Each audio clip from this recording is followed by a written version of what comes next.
আসসালামু আলাইকুম গাইস।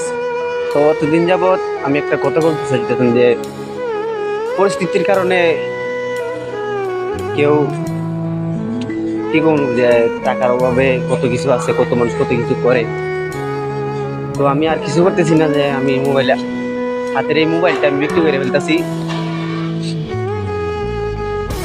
আর আপনাদের কাছে আমার একটাই দাবি যে আপনারা দেশে থাকেন কিংবা নিজের এলাকা সাইডা তো ঢাকা, মিরপুর, কাছে মানে যা আছে তার মধ্যে চাকরি করতে যান, যে তাদের জন্য একটা কথা আমার, ভাইয়া টাকা নিজের কাছে কিছু রাখবেন।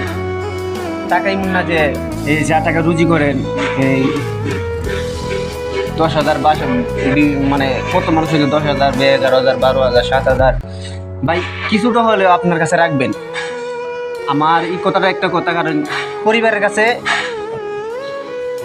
যত দিবেন ততই লাগবে, মানে পরিবারের মানুষকে যত টাকা দিবেন তত টাকাই লাগবে।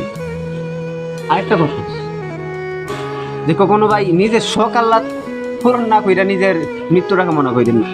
ভাই আমি বুঝতেছি যে নিজের পরিবারের জন্য নিজের শখ আহ্লাদ সবকিছু আমি করছি, যে ত্যাগ করছি। নিজের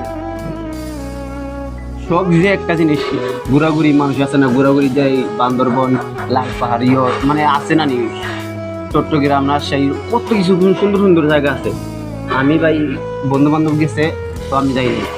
কেন গেছি না?